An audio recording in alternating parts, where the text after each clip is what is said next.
Merci. Merci, merci.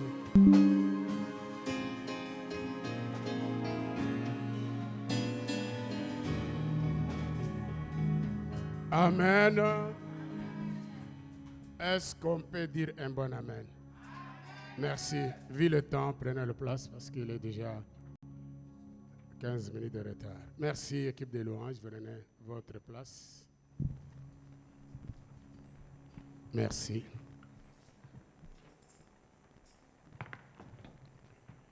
Merci pour être là ce matin. Que Dieu vous bénisse. Prenez place. Amen. Est-ce que tu peux saluer ton voisin? Dis-lui, c'est le mois d'octobre, le 12 octobre. Le chiffre 12, c'est le chiffre du gouvernement. Il faut faire avancer. Il faut le faire avancer. Fais-le avancer. Merci. Dis à ton voisin, demande-lui comment ça va. Demande à ton voisin, est-ce que ça va? Tout va bien? Répondez-lui que tout va bien avec Jésus. Avec Jésus, tout va. Amen. Merci. Mettons-nous debout. Nous allons faire la lecture de la parole de Dieu.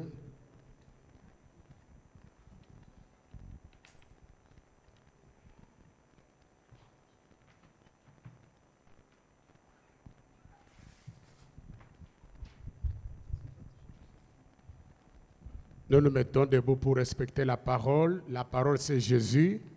Lorsqu'on fait la parole, tout le monde s'élève. Une manière de dire qu'il n'y a une seule personne qui est digne de rester assis sur le trône. Amen. Le respect de la parole, c'est une des grandes choses. Il faut te considérer inférieur à l'Éternel des armées. Et quand il s'élève, quand on lit la parole, c'est lui qui s'élève. Et toutes les autres personnes, qu'est-ce que j'ai dit? Quand on fait la lecture de la parole de Dieu, il est seul qui est assis sur le trône. Toutes les autres personnes sont debout pour faire quoi? Élever, honorer celui pour qui nous sommes là. Le respect et la discipline, ça fait partie des choses qui permettent à Dieu de nous bénir. Il y a d'autres personnes qui ne sont pas bénies, prient beaucoup, ils gênent beaucoup, mais n'ont pas la discipline et le respect pour le Seigneur. Dieu tient compte du respect, Dieu tient compte de la discipline. Même dans des équipes, de grandes équipes, vous voyez un meilleur joueur, mais discipliné, on ne le classe pas dans le match. Parce que c'est que l'entraîneur veut que les gens qui sont disciplinés, qui obéissent, comme ça, ça va faire l'unité de l'équipe et on peut gagner. Ensemble avec Jésus, nous sommes gagnants. Actes chapitre 28.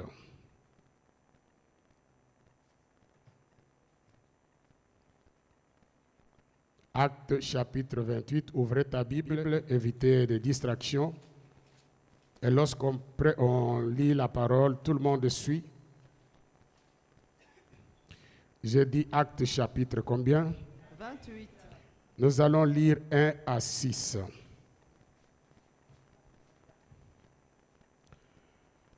Fais-nous la lecture, ma soeur. Actes chapitre. Je veux toujours qu'on fait la lecture avec la Bible Louis Egon. Il y a un bon français là-bas. Courant, tout ça. Prochainement, il faut toujours Louis. C'est ça ce que tu as? Ok, vas-y. Je lis dans le livre de Actes, chapitre 28, du verset 1 au 6e verset. Après nous être sauvés, nous reconnûmes que l'île s'appelait Malte. Les barbares nous témoignèrent une bienveillance peu commune. Ils nous recueillirent... Attendez. Je veux qu'on recommence parce que c'est très important. Est-ce que vous êtes tous dans vos pages? Amen. Même si on affiche, me suivez. Recommencez 1 à 6. Oui. Après nous être sauvés, nous reconnûmes que l'île s'appelait Malte. Les barbares nous témoignèrent une bienveillance peu commune. Ils nous recueillirent tous auprès d'un grand feu, qu'ils avaient allumé parce que la pluie tombait et qu'il faisait grand froid. Paul, ayant ramassé un tas de broussailles et l'ayant mis au feu, une vipère en sortit par l'effet de la chaleur et s'attacha à sa main.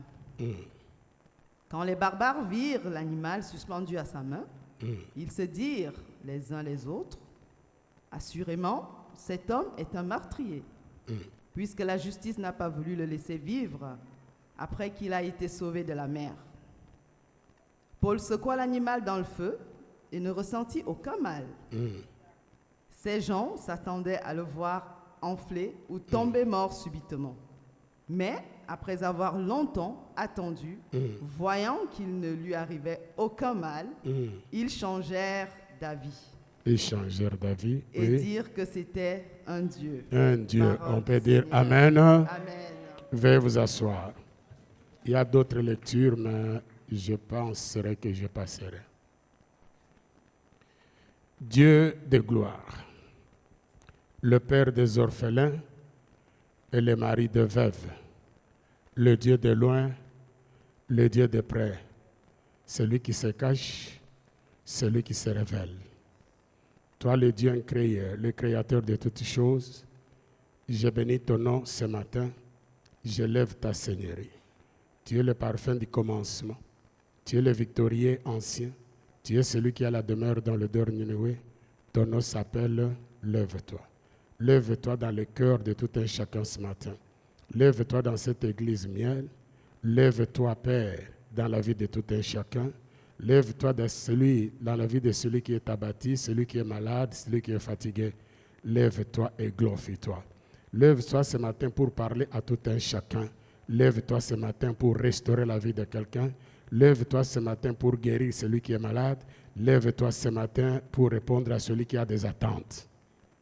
Saint-Esprit, mon coach, mon entraîneur, mon paraclet, j'ai besoin de toi, j'ai besoin de ta communion. Je veux ce matin que je diminue, toi tu croisses. Libère ton atmosphère, libère, papa, ton atmosphère. Donne-moi la force du bif et les ailes de l'aigle. Papa, prends ma bouche et le contrôle de tout mon cœur. Je ne veux pas dire ce qui ne vient pas de toi, je veux dire ce qui vient de toi. Je ne veux pas dire ce qui me plaise, mais je veux dire ce qui, toi, tu veux que je parle à ton peuple. C'est pourquoi je diminue et toi croisses. Au nom de Jésus. Amen.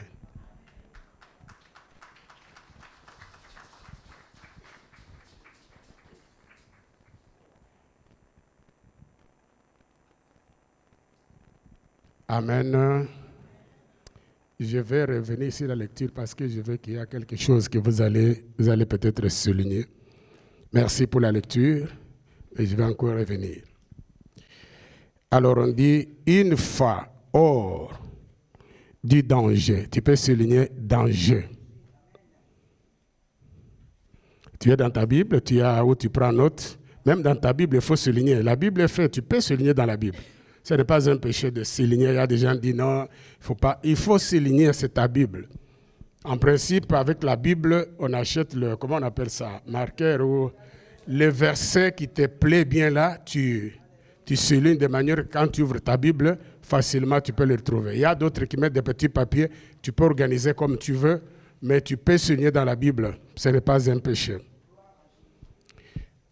Une fois hors des dangers sérieux de Dieu, nous reconnûmes que l'île s'appelait Malte.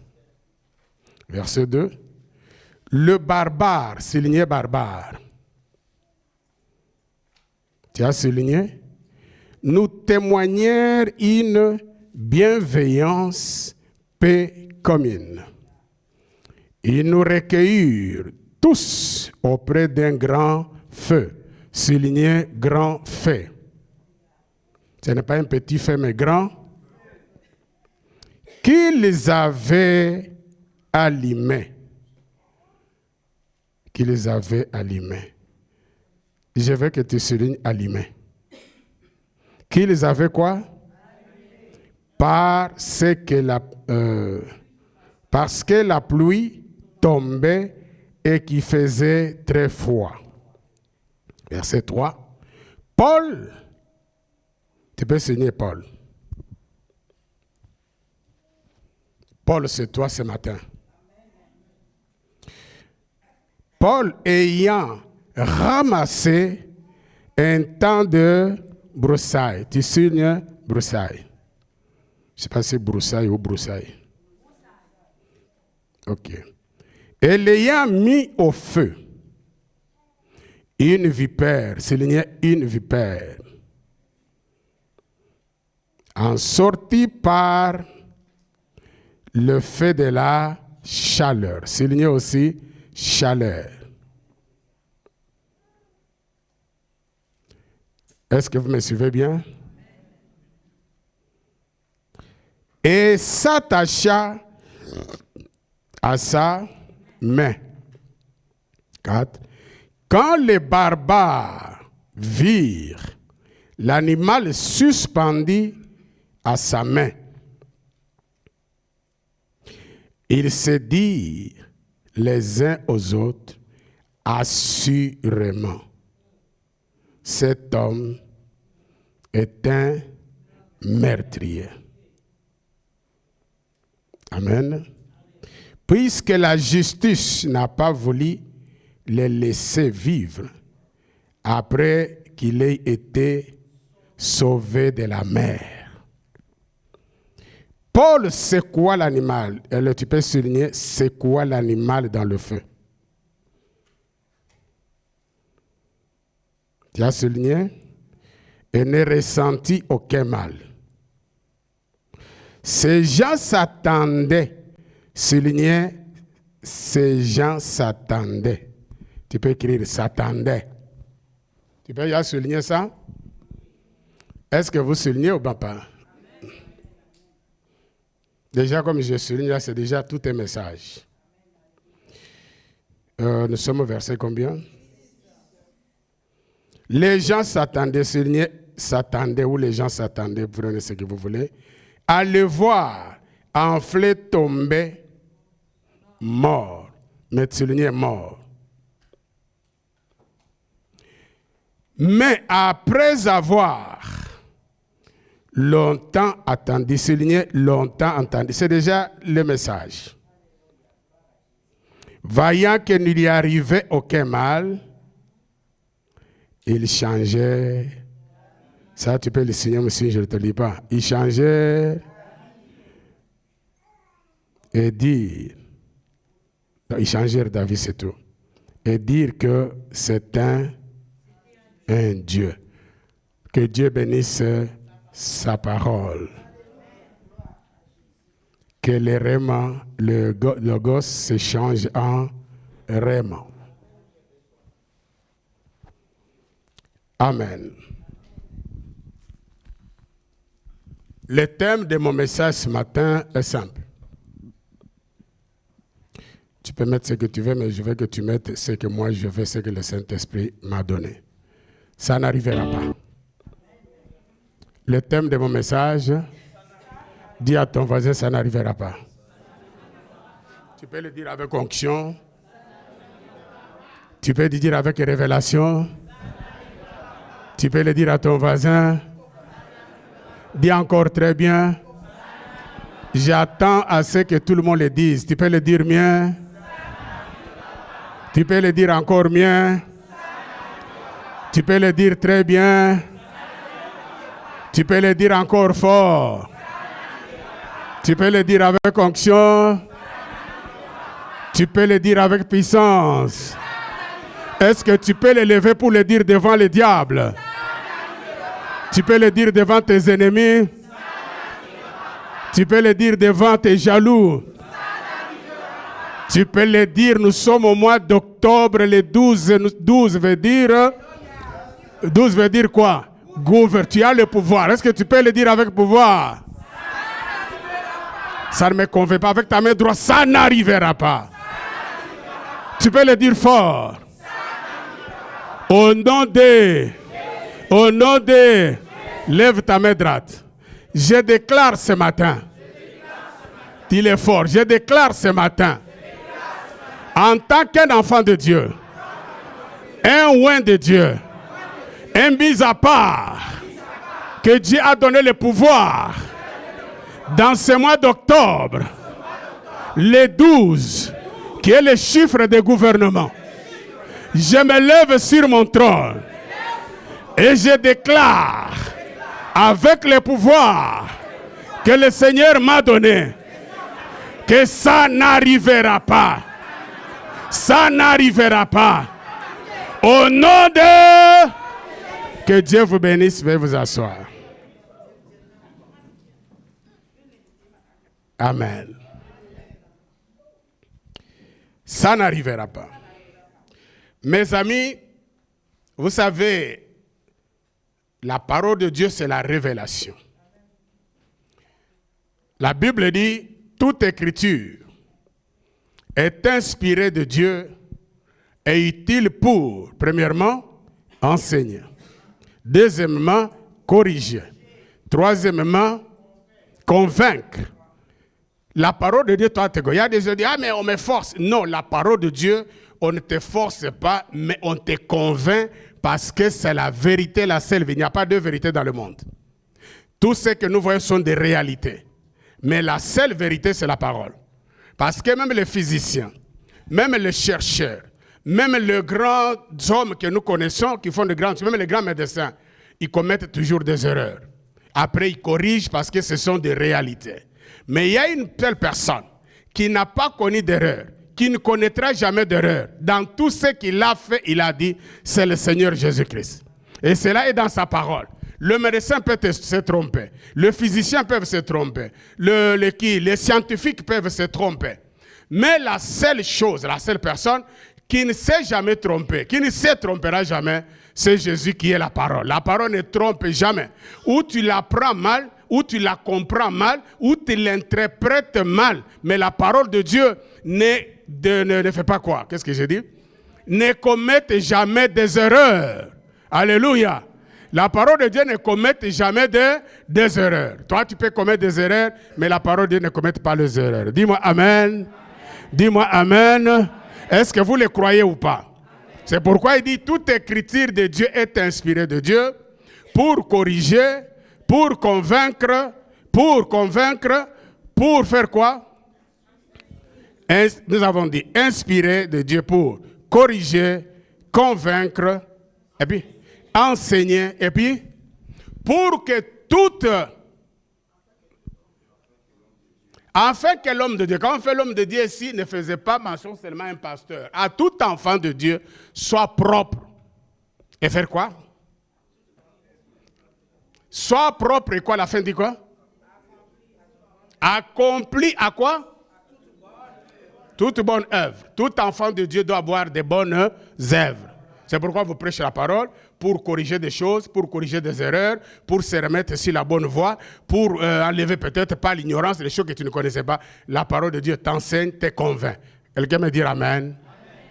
Ici, nous avons dit notre thème, c'est quoi? Vous voulez ça n'arrivera pas ou ça n'arrivera jamais? Oh, mais ça n'arrivera pas. Moi, je n'ai pas reçu jamais, mais pas. On fait comme ça? Écoute ce que la Bible dit. Cet homme de l'apôtre Paul, aujourd'hui l'apôtre Paul n'est plus là. Un homme de Dieu hors du commun, un apôtre qui est venu après Jésus, après la mort de Jésus. Tandis que les autres 12 ont vécu avec Jésus. Ils ont marché avec Jésus. Ils ont mangé avec Jésus.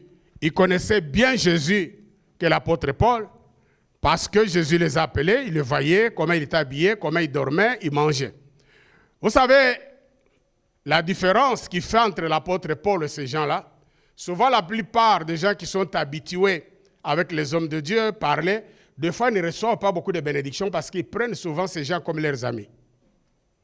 Les apôtres 12, ils étaient plus dans voir Jésus comme une star, les gens qui sont derrière, qui courent. Mais ils n'avaient pas vraiment la révélation de la personne de Jésus. Ils l'aimaient, ils les suivaient, on les appelait. Ils étaient là en train de travailler. Mais ils n'avaient pas la révélation vraie de la personne qui était venue. Ils l'ont vu comme un fils de charpentier, une star qui s'est levée sur la ville, que tout le monde courait derrière, nous sommes derrière lui, nous faisons des miracles, nous voyons, oui. Mais dans la profondeur des choses, s'il n'y a pas la profondeur de la révélation, c'est comme à l'église, il y a les gens qui viennent parce qu'ils doivent venir, mais il y a les gens qui viennent par révélation, quand ils ont reçu la révélation de Jésus. Il dit, ça c'est une terre de ma bénédiction, ça c'est ma maison de ma bénédiction. Il ne peut pas quitter l'église, il ne peut pas faire quoi, quel que soit le problème, parce qu'il a eu la révélation. Mais les gens qui n'ont pas de révélation, ils sont bousculés, bougés, on m'a piétiné, on m'a fait ça, tout ça, parce qu'on n'a pas la révélation. Alors ces gens étaient là. Mais vous allez voir que l'apôtre Paul, quand il vient, lui n'a pas vécu avec Jésus, mais il a connu Jésus par la révélation. Amen. Jésus lui a apparu, lui qui était mauvais, c'était un mauvais ennemi de l'évangile. Lui, sa mission, c'était de détruire qui les serviteurs de Dieu, ceux qui annonçaient l'évangile. Il ne voulait pas qu'on annonce l'évangile. Alors il tuait. Ces jours-là, il était sur le chemin de Damas, encore pour aller attaquer, tuer. C'est là où Jésus lui est apparu. Et puis la Bible dit, il est tombé, il est devenu aveugle. Il entend une voix qui lui dit, Saul de Tarse, pourquoi me persécutes-tu? Quelqu'un qui a reçu la révélation de Jésus dans sa vie, la révélation qu'il a rencontré personne, c'est pas le voir, mais soit par les songes, par une vise, il a vécu une expérience personnelle, des miracles, des guérisons, des choses avec Jésus. Il ne peut jamais abandonner Jésus. Amen. Parce qu'il a reçu par là la révélation. Amen. Tout le monde peut quitter l'église, lui ne quittera pas parce qu'il dit, je sais qu'un jour, c'est Jésus là m'a rencontré dans l'église miel. Amen. Et la Bible dit, Paul a reçu la révélation. Et puis il dit, que dois-je faire, mon Seigneur? Il était d'abord aveugle. Pourquoi Dieu l'a fait d'aveuglement à Jésus? Parce qu'il fallait que les choses anciennes passent, que Dieu lui donne de nouvelles yeux, de nouveaux oreilles, un nouveau entendement, et une manière de voir les choses différemment. C'est lui qui reçoit la révélation, il voit les choses différemment par rapport aux autres. Alléluia. Ces personnes-là qui ont une expérience personnelle avec Jésus, qui ont rencontré Jésus, que Jésus a parlé d'une manière ou d'une autre, qui ont l'appel authentique, parce que l'appel ici, je n'appelle pas au ministère d'abord, pour leur salut. Ces gens-là ont une autre manière de voir les choses. Ils ne voient pas les choses comme tout le monde. Quand ils viennent à l'église, ils ne voient pas les erreurs, mais ils voient la gloire de l'Éternel. Quelqu'un peut me dire Amen. Amen. Alors la Bible dit que dois-je faire? Après, on lui donne les détails. Ici, j'ouvre une parenthèse. Je ne suis pas encore rentré dans mon message, mais le Saint-Esprit essaie un peu d'ouvrir des parenthèses. Ici, on lui donne une précision. On lui dit, va dans la maison de qui? Ananias. Va dans la maison d'Ananias. Il va te dire ce que tu vas faire. J'aimerais ouvrir encore une parenthèse. Tu peux avoir l'appel. Dieu même te donne des prophéties. Tu vas devenir un grand serviteur. Mais tu as toujours besoin de se frotter à quelqu'un. Amen. Pour que ton ministère aille de l'avant, pour que ton appel aille de l'avant, tu as besoin d'être frotté à quelqu'un qui doit te dire ce que tu dois faire. Aujourd'hui, nous avons beaucoup de jeunes serviteurs qui s'élèvent. Oh non, parce que je prie beaucoup, tu peux voir des visions. Cela ne veut pas dire que tu as le mandat de faire certaines choses. Tu as besoin d'être au pied d'un homme de Dieu qui est un ministère authentique, authentifié, qui doit t'encadrer, qui doit t'orienter, qui doit t'amener pour t'amener là où tu peux arriver. Amen.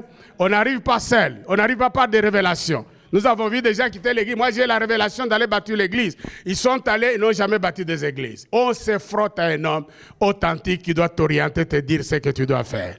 Est-ce que quelqu'un peut me dire Amen? C'est pourquoi Dieu vous envoie ici pour que vous soyez orientés, afin que vous sachiez ce que vous devez faire. Dans les choses de Dieu, il y a des principes. Si tu n'as pas de principes que tu suis, tu peux chercher des chemins, mais qui ne sont pas le vrai chemin du Seigneur Jésus-Christ. Et à la fin, c'est la chute et beaucoup de difficultés. Cet homme était appelé à un grand ministère, mais on lui envoie aller dans la maison d'Ananias. Ananias, c'est un disciple, mais qui avait déjà l'expérience que Paul. Dis-moi ce que je dois faire. Bref, il est allé, on lui a dit ce qu'il devrait faire, on a prié, il a recouvert la vie. Je ferme la parenthèse parce que je dois rentrer dans mon message. Quelqu'un est avec moi? Amen. Et cet homme commence à faire un ministère. Lui qui n'a pas vécu, on peut dire, il est comme le 13e apôtre. Parce que les 12 étaient avec Jésus, il est le 13e. Mais on l'appelle 12e parce que le 3e s'était disqualifié. C'était qui? Il était mort et vivant. Il s'est suicidé. C'est-à-dire, il restait combien?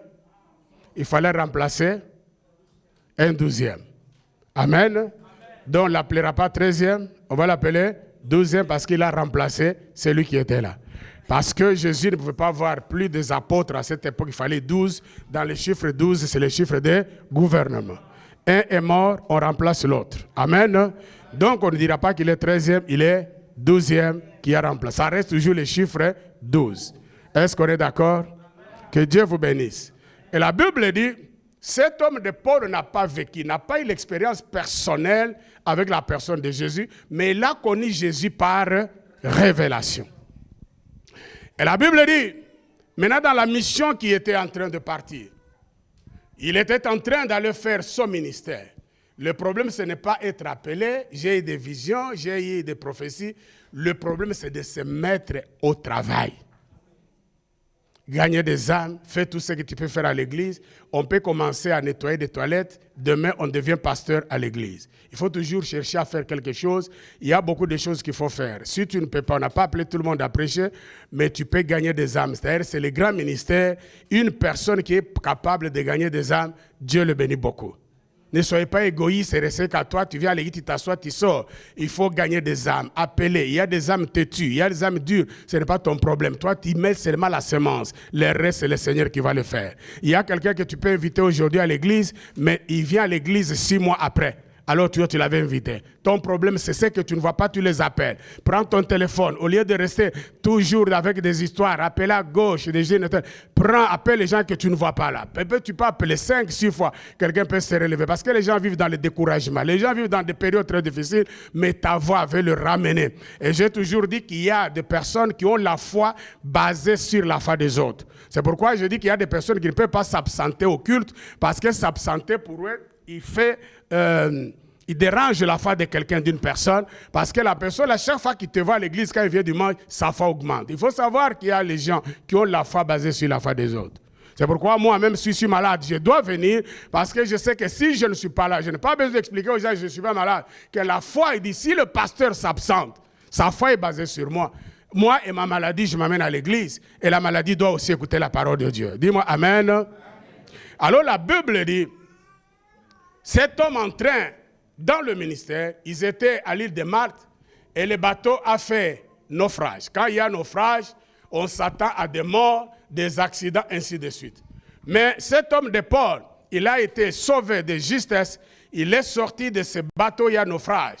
Alors comme il faisait froid, il s'est dirigé vers quelque part, il a vu le barbare. Paul ici représente toi. C'est pourquoi je dis souligner Paul. Paul te représente. Dis-moi Amen. Paul, aujourd'hui, c'est toi. Tu as mission. Et puis, il y a un problème qui est arrivé. Souvent, les enfants de Dieu, mal enseignés, pensent que comme on prie, on ne peut pas avoir de problèmes. Non. La Bible nous dit, l'ange de l'Éternel campe autour de ceux qui les craignent et les arrache et dit, ce qui veut dire dans notre parcours, en tant qu'enfant de Dieu, en tant que serviteur, servant de Dieu, on peut rencontrer des problèmes. On peut rencontrer des obstacles. On peut rencontrer des combats. On peut rencontrer des choses difficiles. Cela ne veut pas dire que Dieu nous a abandonnés. Dis-moi Amen. Amen.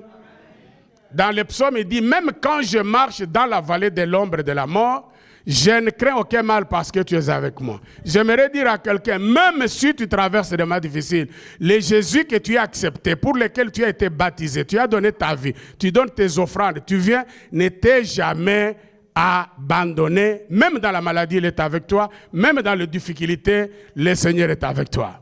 Alléluia. Amen. Et la Bible dit, il est sorti, le problème est arrivé. Mais tu peux me dire, mais Paul, pourquoi c'est là? Ça peut arriver, frère. Tu peux connaître un accident avec ta voiture. Tu peux tomber malade. Tu peux perdre de l'argent. Cela, ce sont des choses qui arrivent parce que dans notre parcours, il faut savoir qu'il y a aussi l'ennemi qui fait tout pour nous décourager afin d'abandonner notre foi. Mais dis à ton voisin, je n'abandonnerai jamais ma foi. C'est la chose la plus importante. Au nom de Jésus. Et quand il a vu les barbares, il dit, je m'approche des amis. Nous avons dit souligner barbares. Barbares ici, ce sont des amis je les appelle amis, ennemis. Tu as souligné barbare. Barbare représente les amis, ennemis. Est-ce que je me fais comprendre?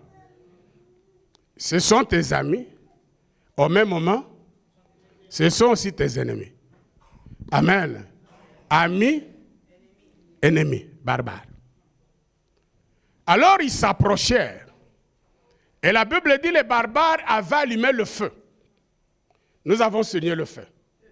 Le feu veut dire la prière.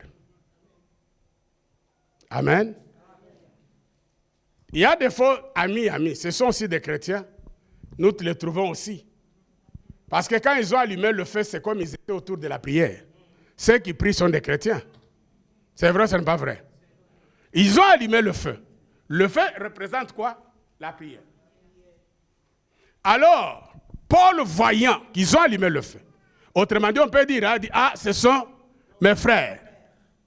Il s'est approché du feu. Parce qu'il faisait froid. Froid veut dire, il y a des moments où ta vie est refroidie. Tu n'as pas la vie de prière. Toi qui priais beaucoup, qui étais zélé. Maintenant, tu es devenu madame et monsieur raison.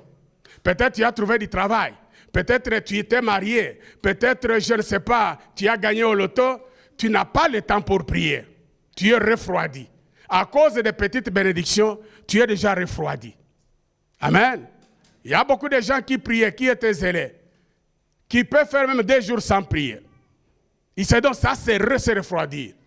Alors quand on est refroidi, on a besoin d'allumer le feu. Comme il faisait froid, sa signification de quoi? Refroidissement spirituel. Alors il fallait allumer le feu. C'est pourquoi vous voyez mardi, ton combat n'est pas mon combat. Nous faisons pour allumer le feu. La vie sans prière, tu jouais à ouvrir des portes à des ennemis, même les plus petits qui te respectaient d'avance. Une seule chose que j'ai toujours conseillé aux chrétiens, tout le monde peut t'haïr, tout le monde peut t'attaquer, même le diable. Mais ne laisse jamais ouvrir la porte, même à des petits démons qui te respectaient. Amen. Les démons ont des dimensions. Nous avons des petits démons, nous avons les démons moyens, nous avons des grands démons et nous avons des géants. Alors quand on est refroidi, on a besoin de faire quoi? Réallumer le feu. Souvent, on a des raisons. Je suis fatigué. Il n'y a pas ça parce que chaque jour tu manges. Chaque jour tu es sur Internet pendant beaucoup d'heures. Tu es sur le téléphone pendant beaucoup d'heures. Là, tu n'es pas fatigué, mais pour la prière, tu es fatigué. C'est le refroidissement spirituel. Et la Bible dit, ils ont allumé quoi? Le feu. Pas un petit feu, mais un grand feu. C'est-à-dire une grande dimension de quoi? De la prière. Alors, Paul dit, ah, ça, ce sont mes qui? Mes frères. Ils parlent en langue. Rachabarakaka. Endekorokosoko-tokoshi. Rosa Lausanne Genève Touka. Ils parlent en langue. Il y a des gens, souvent, qui veulent faire voir aux autres qui sont trop spirituels, alors qu'ils ne le sont pas. Amen. Et la Bible dit, Paul s'approche. Paul, c'est toi. Dis, Paul, c'est moi. Je me suis approché des amis ennemis. Et la Bible dit, quand maintenant Paul arrive, il a vu que le feu commence à faire quoi? À baisser. Il est allé prendre de quoi? Des broussailles. Les broussailles, c'est pour faire quoi? Augmenter. Voilà. Dans ta vie, tu verras un moment que l'intensité de ta prière a diminué. Toi qui pouvais prier même pendant 30 ans, tu ne peux pas... pas 30 ans. Quoi? J'ai dit quoi? 30 ans. 30 minutes, merci. Maintenant, tu n'arrives pas, tu fais que 5 minutes. Seigneur Jésus, merci, tu connais que je suis fatigué. Amen. Et puis sans force, parfois, on invite les diables. Satan, je t'invite cette nuit de venir dormir avec moi. Hey. Ah oui. Une prière sans concentration, on peut inviter les diables. Et lui-même, quand il dit venez, il a une grande vitesse avec son jet privé là. Il est déjà là. Parce que quand tu lui donnes la main, il t'arrache quoi? C'est ça qu'il entend que tu l'appelles. C'est pourquoi il faut faire attention. Quand tu dors, il ne faut pas prier. Il faut être concentré. Quand tu vois que ta vie de prière a diminué, toi qui priais 30 minutes, 1 heure, tu commences à prier 5 minutes, là, il abaisse. Alors, l'homme de Dieu, l'apôtre Paul, trouve que l'intensité de la prière a fait quoi? A baissé. Il fallait maintenant le renforcer. Il est allé bien, avec bonne volonté, de chercher quoi? Les broussailles. Il l'a mis dans le feu s'est allumé. Mais dans ces broussailles, il y avait un piège. Il y avait l'ennemi qui s'est caché. Alléluia. Et la Bible dit, pendant qu'il a mis, lui, il a ramassé. Mais il ne savait pas que dans le broussailles, il y avait une vipère. On a enseigné vipère. Vipère représente le diable. Vipère représente tous les démons possibles. Les démons de la mort ou l'esprit des morts, si tu veux bien. Amen. Amen. Donc, on peut dire, la vipère, c'est comme l'esprit des morts. Alors, quand notre ami Paul met le broussaille, le feu s'allume, la vipère fait quoi? Sort et l'attaque. Pourquoi la vipère est sortie? La vipère sortira pour attaquer toute personne qui veut amener encore sa dimension de prière à une intensité à la grâce. C'est-à-dire, quand tu montes, quand ta vie de prière prend des dimensions de la hauteur, l'ennemi s'élèvera pour t'attaquer d'une manière ou d'une autre. Amen. Amen. Amen. C'est parce que lui a voulu que le feu devienne encore une grande intensité. Le feu, nous avons, c'est la prière. Lorsque dans ta vie, Paul, c'est toi, tu prendras la décision de faire des jeûnes de prière monter encore. Même si tu n'as pas de jeûne, tu peux prier beaucoup par jour. Tu sais, il y a 2 sortes. Tu peux jeûner, mais il y a des moments, peut-être tu ne jeûnes pas, mais tu pries beaucoup. Amen.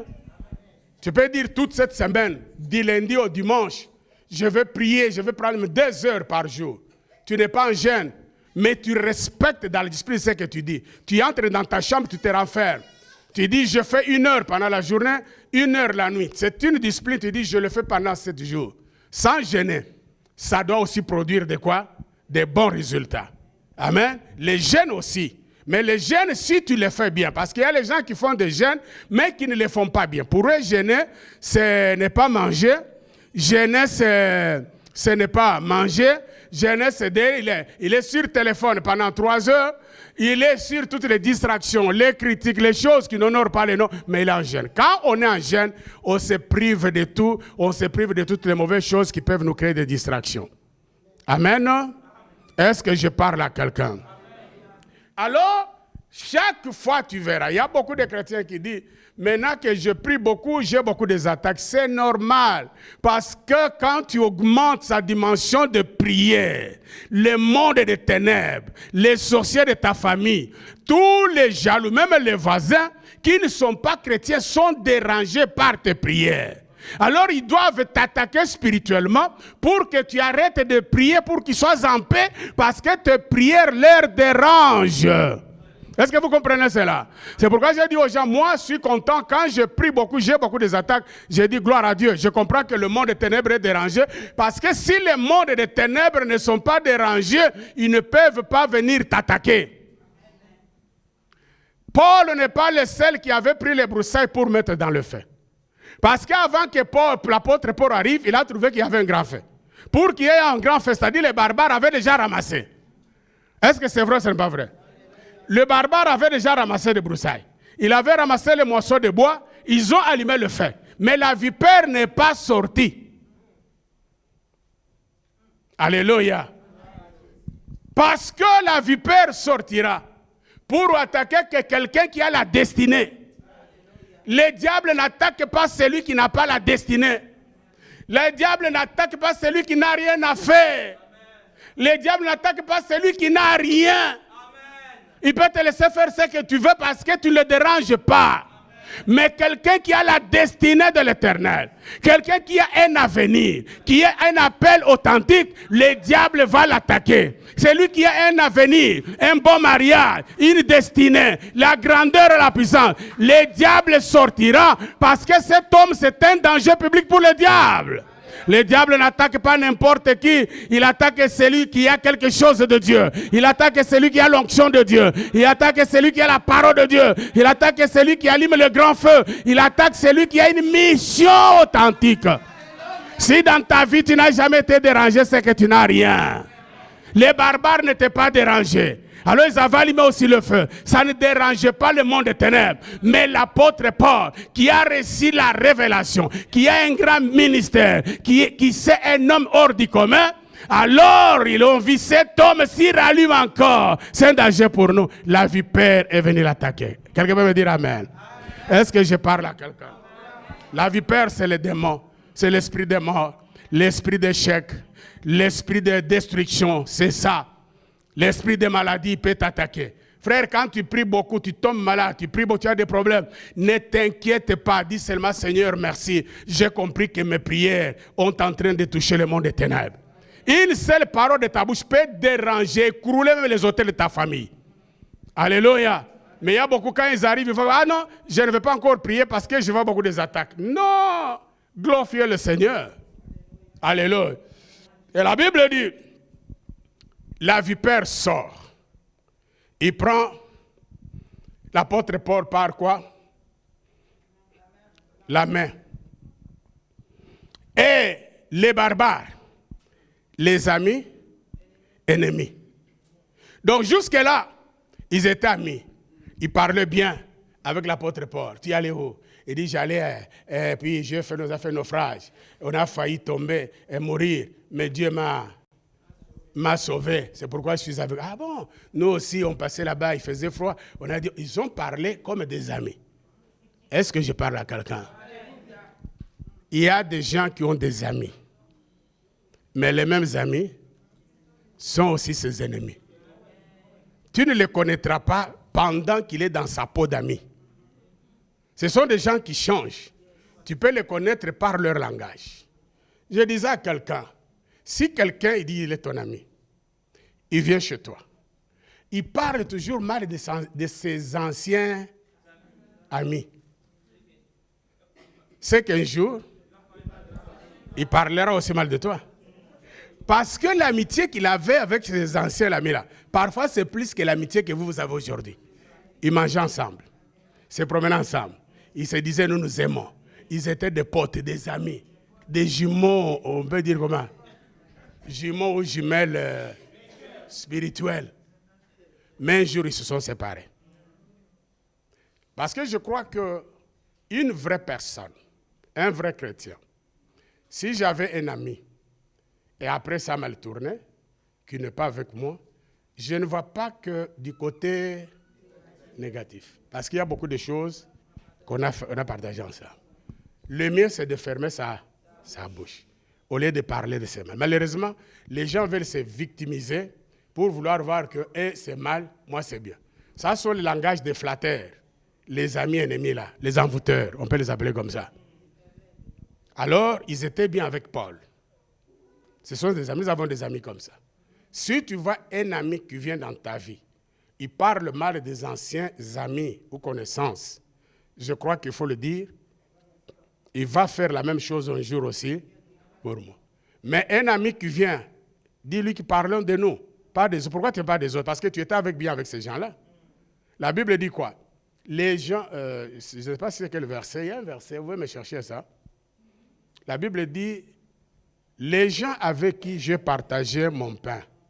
Est-ce qu'il y a un verset qui existe comme ça? Quelqu'un peut me trouver ça vite?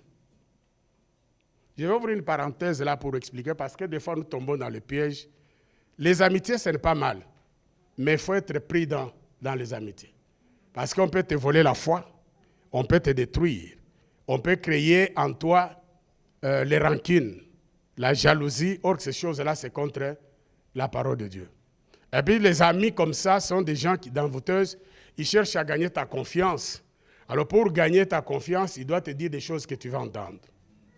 Alors, c'est psaume combien? Tu as trouvé, ma fille? Tu peux nous lire ça. Psaume combien? Allez lire.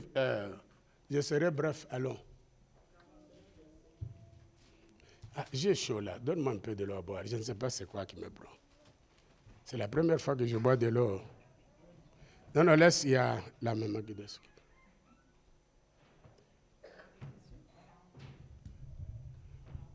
J'ai dit verset combien?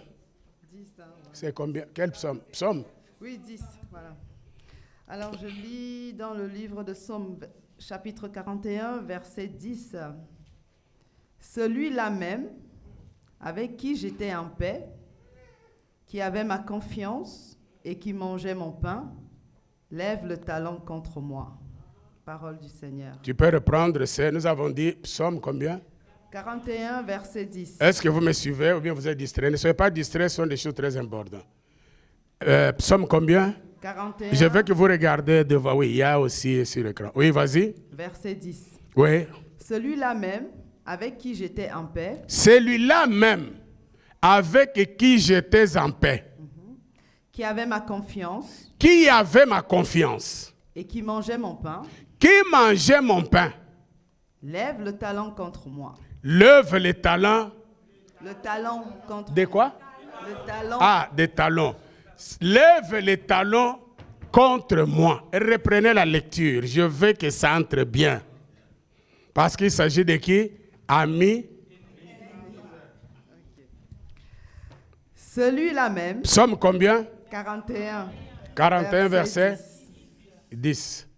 Allons-y. Celui-là même. Celui-là même. Ça y est aussi sur les écrans. Oui. Avec qui j'étais en paix. Cette personne-là, cet ami-là, avec qui j'étais en paix. Qui avait ma confiance. Qui avait ma confiance? C'est l'homme de confiance. Et Ami. Et Oui. qui mangeait mon pain. Qui mangeait même mon pain? Je l'amenais à McDo, je l'amenais à KFCC.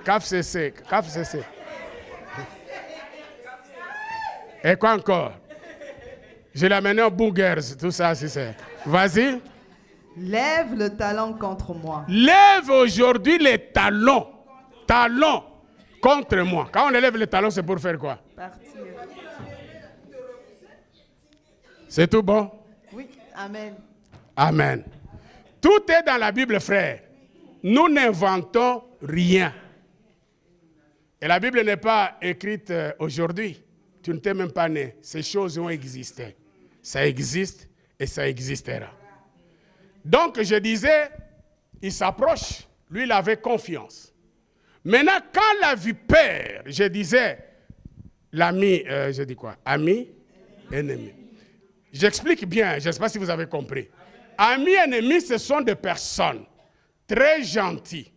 Vous mangez ensemble, vous vous dites des secrets, vous vous dites tout ce que vous voulez. Un homme de confiance, une femme de confiance. Il t'appelle même à minuit, même quand tu es fatigué, tu réponds au téléphone. Tu as confiance en lui, tu lui fais tellement confiance, tu comptes sur lui. Mais la Bible dit, cet homme-là, il a deux faces. Ami, ennemi. Ce sont des caméléons. Les gens qui peuvent changer à tout moment et dans toutes circonstances. Et ces gens vivent avec nous. Attention, je n'ai pas dit d'aller voir tes amis et te dire, tu es ami, ennemi. Non, non, non, ce n'est pas ça que je t'ai dit. Non. Mais tu verras dans qu'est-ce qu'il te dit quand il vient chez toi. Si tu vois, il a toujours l'habitude de critiquer les autres vers toi. Ne te réjouis pas. C'est-à-dire, ce qu'il fait là pour toi, quand il va là ailleurs, il va faire la même chose parce que c'est ça sa nature. C'est ça sa nature, frère. Et lui, pour gagner confiance à toi, il faut qu'il parle mal des autres. Vous savez que les amitiés de l'Europe, je les connais bien.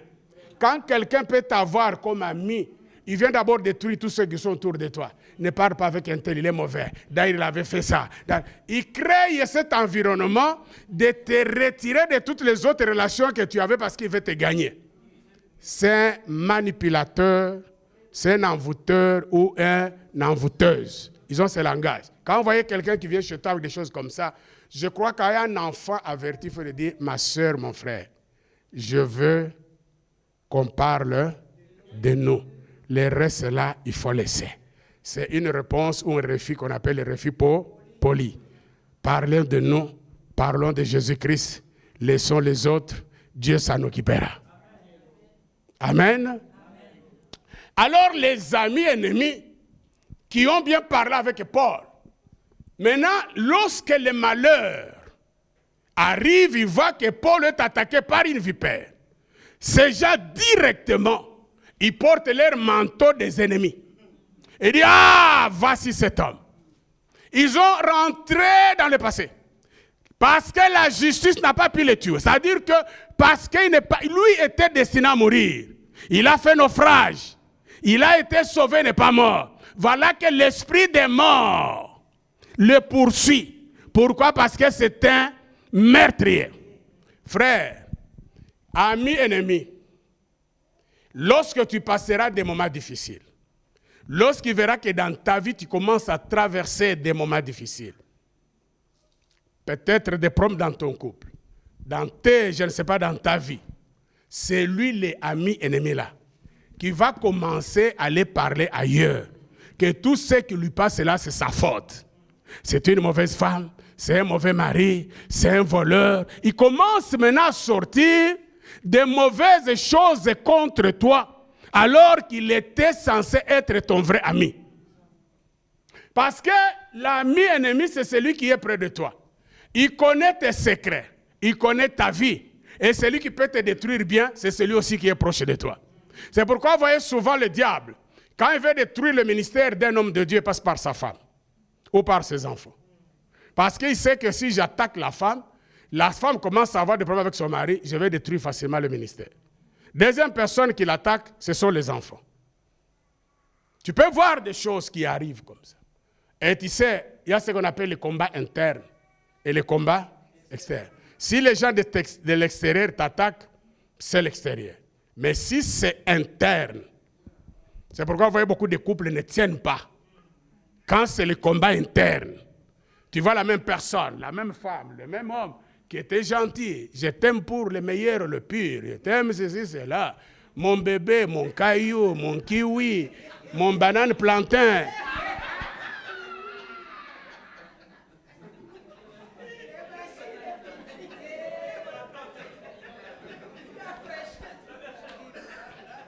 Est-ce que je peux parler?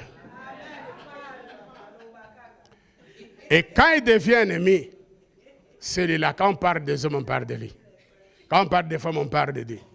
Si c'était à refaire, je ne te choisirais pas. Ça, c'est un démon. Un démon vivant, un sorcier. Une sœur me disait à l'époque, avec un serviteur de papa, je le reveux avec des cornes. Son mari était pasteur, m'a dit non. Quand tu aimes quelqu'un, tu peux voir que de bonnes visions. Quand tu es quelqu'un, c'est le diable qui viendra te parler. Tu vois, le mari là que tu m'avais dit qu'il est un bon pasteur, aujourd'hui tu le vois avec les cornes. C'est pour dire que des cornes, ça veut dire que c'est un sorcier. Ça, c'est l'ennemi ami. L'ennemi peut attaquer que la personne. Mais si tu as la révélation de la parole, tu es un homme averti, tu sais quand est-ce que l'ennemi t'attaque et tu sais ce que tu dois faire. Et la Bible dit, quand la vipère a attaqué Paul, parce que le barbare savait que quand la vipère t'est mordue, ce qui t'attend c'est quoi? C'est la mort. Et la Bible dit, ils ont commencé à dire, ah, voilà cet homme. C'était meurtrier. Là, ce n'est pas encore notre ami. Il est à côté de nous, il a commencé à changer le langage. Et la Bible dit, et après, qu'est-ce que l'apôtre Paul a fait? Il a secoué l'animal à vipère. Frère, j'aimerais te dire que tu peux être attaqué. C'est pourquoi nous faisons les prières de ton combat n'est pas mon combat. Si quelqu'un te dit que le combat spirituel n'est pas biblique, ça n'existe pas, qu'il aille créer un monde et la Bible à lui. J'aimerais dire, c'est s'ouvrir une parenthèse. Nous avons un problème, surtout vous qui suivez maintenant les enseignements sur Internet. Vous savez, chacun passe, il dit ce qu'il veut dire. Je répète toujours, et je donne l'exemple de cette maman parce que ça m'avait frappé quand on était à Kinshasa. Elle m'a dit, Maman Olang appelle, je crois que j'ai déjà donné ça. Il invite Bénin. Et vous voyez, le ministère de Bénin et Maman Olang, c'est, on peut dire quoi? Noir et blanc. Je ne sais pas si vous comprenez noir et blanc. Opposé si vous voulez bien. Parce que Bénin, c'est dans l'onction. C'est le miracle. C'est l'impactation. C'est le Saint-Esprit. Mambaoulangi, c'est les combats spirituels, les envoûtements, des choses comme ça. Et quand vous êtes dans le milieu des combats spirituels, des chassés considérés tout comme des démons, et quelqu'un vient dire, je libère, c'est ma l'onction. Oh, là, God, oh Dieu, Jésus. Ça ne passe pas. Parce que toi, tu es habitué à calciner, écraser, boxer, on boxe. Maintenant, l'autre dit, je n'ai pas besoin de ça, lève seulement tes deux mains. Laissez le Saint-Esprit te toucher. Ça ne passe pas. Vous voyez? Je me souviens quand on avait fait notre dédicace. On avait invité un pasteur ici, de Belgique. Lui, après, on l'a invité, je crois, après pour prêcher. Il entre ici, il pense à combattre le délivrance et le combat spirituel. Alors, c'est lui qui t'a invité, il a un ministère de délivrance et de combat spirituel. Je crois que quand on t'invite, il faut d'abord connaître l'homme qui m'a invité, il a quel ministère. Moi, quand je suis allé au combat spirituel, avant d'aller, j'ai appelé l'apôtre Léopold Mutombo. J'ai appelé le président évêque Ejibaya Mampia, je crois le 2. J'ai dit, je suis invité dans une grande église, mais je ne vais pas aller commettre de bêtises. Qu'est-ce que vous me conseillez? C'est ça la sagesse. On ne vient pas, avant d'aller dans une église de quelqu'un, il faut savoir quel est son ministère principal. C'est-à-dire, il prêche tout, mais il a un ministère principal. Et tous m'ont répondu. Bon, je ne peux pas dire ça parce que nous sommes devant les caméras. Ils m'ont donné des conseils qu'ils pouvaient me donner. Et je suis resté, j'ai prié le Saint-Esprit. J'ai dit, Seigneur, je ne veux pas être un obstacle dans cette église, mais j'aimerais être une bénédiction.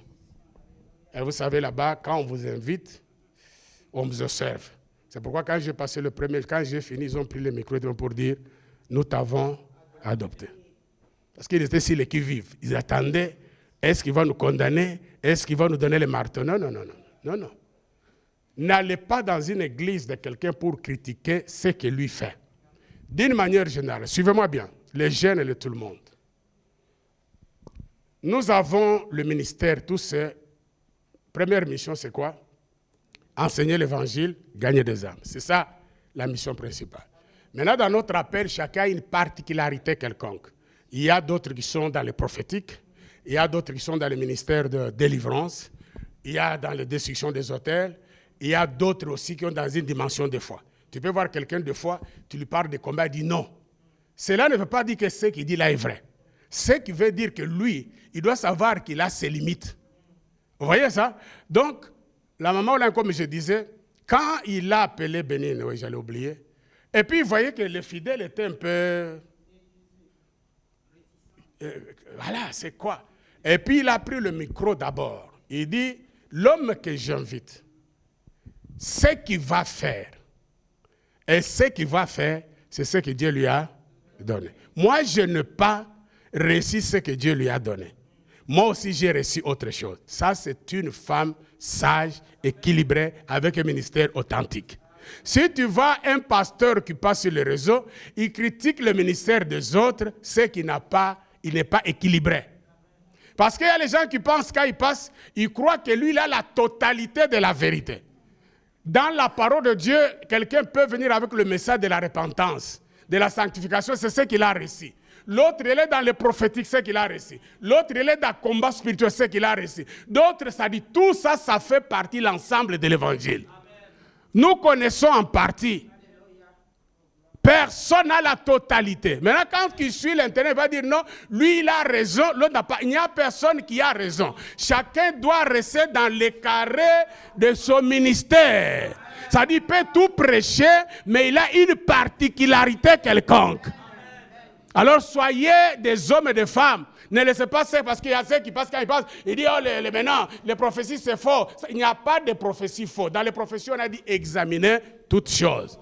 Dans la délivrance, la Bible nous dit, cet esprit-là, il faut le chasser par les jeunes esprits. La délivrance, parce que Jésus avait la délivrance. Le miracle, Jésus a fait. Même s'il y a ceux qui font le faux, mais le miracle existe. Le temps de miracle n'est pas passé, parce que si le temps de miracle passe, c'est que Jésus n'est pas en action. Attention quand vous suivez. Personne ne détient la totale. C'est-à-dire, je peux avoir mon carré mon carré d'évangile que Dieu m'a donné, moi je suis un homme de la parole, je suis un homme de la délivrance. Mais là où Dieu ne m'a pas donné, il a donné à quelqu'un autre. Je dois reconnaître que lui n'a pas reçu ce que j'ai et moi je n'ai pas reçu ce que j'ai. Mais si nous travaillons ensemble, c'est pour que le royaume de Dieu soit élevé, le monde du diable doit terrasser. Est-ce que vous me suivez très bien? Ne dis pas que je suis fanatique parce que lui prêche bien. Il prêche bien dans son carré. L'autre aussi, à toutes les personnes qui prêchent, il y a toujours quelque chose que nous devons recevoir. Amen, Église. Amen. Malheureusement, ce sont les prédicateurs parce qu'ils veulent qu'on dise que moi je suis. On n'a pas de concurrence à faire. Chacun a sa dimension. Chacun. Et puis celui qui nous juge, c'est le Seigneur. C'est à la fin qu'il nous dira est-ce que tu as bien fait ton ministère ou pas. Alléluia. Amen. Alors, je disais que l'apôtre, on était où? L'apôtre Paul. Il a fait quoi? Il a secoué l'animal. Frère, ça arrivera au moment où les problèmes vont te poursuivre. Frère, il y a des moments où tu te dis, mais qu'est-ce que j'ai fait? La jalousie des gens, les critiques. Toi-même, tu tombes, tu te blesses. Des maladies qui viennent à gauche. Parfois, perte d'argent. Les poursuites là-bas. Des factures là-bas. Tu es découragé, tu es abattu, tu es déconnecté, tu es désorienté, tu es déboussolé, tu es déséquilibré. Tous les deux sur toi. Décontenancé. Tu ne sais pas quoi faire. Tu te dis, qu'est-ce qui m'arrive? Frère, il y a des moments où il y a des problèmes qui peuvent te suivre. Où tu peux dire, est-ce que Dieu existe ou Dieu n'existe pas? Tu regardes le ciel, c'est comme c'est fermé. Tu pries, tu te dis, est-ce que Dieu m'exauce? Tu cherches même des révélations. Des fois, ça ne vient pas. Tu pries même voir un songe, ça ne vient pas. Il y a des moments qu'on peut traverser difficiles. Tu entends même qu'un ami t'appelle pour te donner une prophétie, ça ne vient pas. Tu dors, il n'y a pas de songe, il n'y a pas de vision. Tu te trouves comme si tu es enfermé quelque part. Frère, il y a des moments difficiles. Il y a des moments où on peut traverser les vallées de Baca. Il y a les moments où tu retrouves même tes amis. Parfois, ne te téléphonent pas. Tu te sens isolé. Tu te demandes qu'est-ce que je fais. Ce sont les vallées de Baca. Mais j'aimerais te dire, cela ne peut pas te tuer. Les gens parleront, pendant ce temps-là, les gens parleront dehors. Les gens parlent de toi, ce qui lui arrive, parce qu'il n'est pas correct. Et ce qui lui arrive, il a une double vie. C'est un faux chrétien, il est ceci, il est impudique, il est voleur. On peut dire tout cela. J'aimerais te dire pendant ce moment-là, ne baisse pas les bras, secoue seulement l'ennemi. L'ennemi est en train de t'attaquer, monte encore dans la prière. Secouer l'ennemi. C'est à un moment-là tu dis, l'ennemi, tu ne m'auras pas. Cela n'arrivera pas. Ce que tu veux me faire n'arrivera pas. Continue encore dans la prière. Paul n'a pas écouté les barbares, mais il a vu sa vie avec l'animal. Il avait face avec le démon. Les gens peuvent parler mal de toi. Ne regarde pas les gens. Ce sont tes combats. Regarde l'esprit qui est derrière les gens qui parlent. On ne s'attaque pas aux hommes physiques. On s'attaque aux spirituels, aux démons qui sont derrière. Quelqu'un peut être animé d'un esprit de ta famille qui veut te combattre. Il vient te créer des problèmes. En principe, ce n'est pas lui. C'est l'esprit de ta famille qui doit t'attaquer. Pour bien t'attaquer, il doit passer par une personne qui est proche de toi pour détruire ta foi. Paul n'a pas regardé les barbares. Les barbares sont devenus des ennemis. Ils sont devenus qui parlaient mal de lui. Tu es meurtrier, tu es un impudique, tu es un voleur. Voilà pourquoi tu n'as pas pu mourir. Comme tu n'es pas mort dans l'accident que tu as connu, la mort est en train de te poursuivre. Mais Paul n'a pas écouté ses amis ennemis. Il a secoué l'animal. Dis à ton voisin, je secoue les démons. Il ne l'a pas jeté n'importe où. Dans le feu. Parce que l'ennemi devrait mourir. Dans le feu. Dans de fortes prières. L'ennemi peut mourir. Tes ennemis peuvent mourir. Pour que toi, tu sois en paix. Quelqu'un peut me dire amen. Et quand il a secoué, il savait bien que même s'il a secoué, mais l'animal l'a déjà mordu. Et nous savons que quand l'animal comme vipère, il a injecté ce venin. Ce qu'on attend, c'est quoi? J'aimerais ouvrir une parenthèse. Il y a des petits combats, comme je l'ai dit, des petits démons qui veulent venir te secouer. Ça sont des petits. Mais il y a des géants. Quand le diable veut t'attaquer à une dimension élevée, il ne va pas envoyer n'importe quel démon. Il envoie des démons géants. La vipère est considérée comme un démon géant, comme Satan lui-même. Parce que la vipère est venue avec la mort. Il n'est pas venu avec une blague. Il est venu avec quoi? La mort. Parce que lorsque l'ennemi te combat, sa finalité c'est quoi? C'est te tuer. Le voleur, dérober, il vient que pour voler, il vole ta foi, et puis il fait quoi? Non, est-ce que vous connaissez bien ce verset? On y va ensemble. Les voleurs viennent que pour, premièrement, ils volent quoi? Ta foi, ta joie, tout ce que tu avais de bien dans le Seigneur. Deuxième chose, il fait quoi? Avant égorger, il y a quoi? Après égorger. D'abord, il te détruit. Vous voyez? Il t'a volé la foi. Il t'a volé l'amour que tu avais pour le Seigneur. Il t'a volé les ailes. Ton premier amour, il est éteint. Maintenant, il commence à te détruire. Il t'amène dans l'alcool, il t'amène dans l'impudicité, dans le mensonge, dans des choses que tu ne faisais pas avant. Il te rend ridicule. Il t'humilie parce que le diable ne veut pas te tuer comme ça. Il va d'abord te ridiculiser. C'est ça ce qu'on appelle détruire. Il détruit ta vie. Tu n'es plus la même personne. Tu changes de langage. Toi qui aimais le Seigneur, vos églises, les histoires là, ça change parce qu'il est en train de détruire. Et quand il voit qu'il t'a détruit, troisième chose, il fait quoi? Il te tue. C'est la dernière mission de l'ennemi, te tuer. Amen. Il y a la mort physique, il y a la mort aussi spirituelle. Il peut te tuer d'abord spirituellement. Je ne veux pas encore l'histoire de l'église, j'ai pris à la maison. Là, tu es déjà mort. La Bible, je crois que le prédicateur de dimanche nous a donné un bon message. Allez. Et puis dans son parler, il a dit, tu ne peux pas abandonner ton assemblée. Parce que c'est ta terre de bénédiction. Que Dieu le bénisse pour son message. Amen. C'est ça la mission de l'ennemi. Il te vole la foi, il te vole la joie, il te vole les ailes que tu avais. Tu deviens madame, monsieur, raison. Après, il commence à te détruire petit à petit. Après, il t'achève. Alors, la Bible dit, comme je dis, il y a des démons géants. Il y a des démons. C'est pourquoi j'aimerais dire à tous nos bien-aimés, tu peux être quelqu'un qui prie beaucoup, mais il y a des combats qui sont à ton niveau. Il y a des combats qui ne sont pas à ton niveau. Que tu as besoin de ton père spirituel. Parce qu'il a reçu le mandat. Quelqu'un qui a reçu le mandat comme moi, je n'ai pas forcément besoin de prier. Je peux te dire une parole et le miracle s'opère. Parce que j'ai un mandat. Mais toi, tu as l'onction de prier, tu pries beaucoup, mais tu n'as pas le mandat comme ton père, comme un homme de Dieu. C'est-à-dire qu'il y a des combats sur lesquels tu peux combattre. Mais il y a des géants qui ne sont pas à ton niveau, tu as besoin d'une autre dimension. Malheureusement, les gens disent que je vais faire tout. Tu peux faire tout, tu vois que les combats continuent parce que tu n'as pas compris tes limites. Il y a des limites. Amen. Amen. Oh, ce n'est pas j'appelle quelqu'un sur Internet, va prier. Non, ce n'est pas comme ça. Il y a des combats qu'un père doit intervenir. Il y a les combats que toi, tu peux faire à ton niveau. Église, amen. Alors, il secoue la vipère. Et la Bible dit, tous les barbares, les amis ennemis, l'observent. Qu'est-ce qu'ils attendaient de lui? La mort. Est-ce qu'un ami vrai peut attendre la mort de son ami?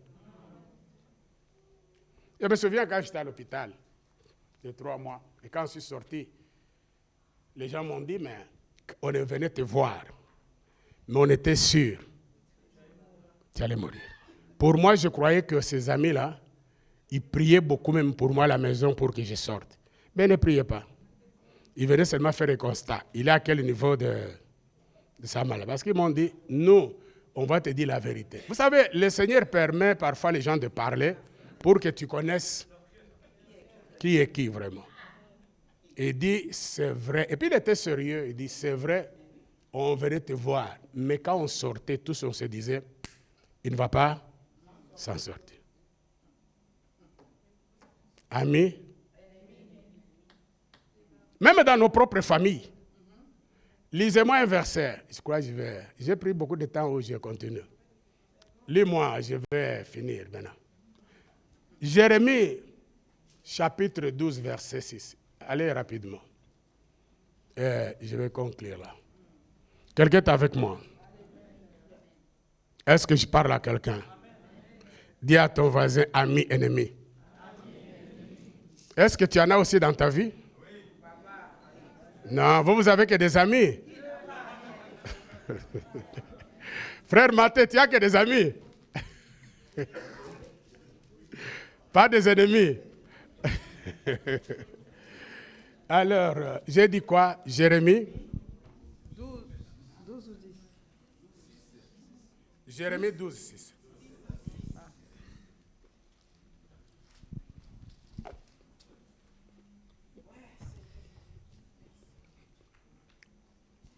Je lis pour la gloire de notre Seigneur Jésus-Christ, dans le livre de Jérémie, chapitre 6. 12, verset 6.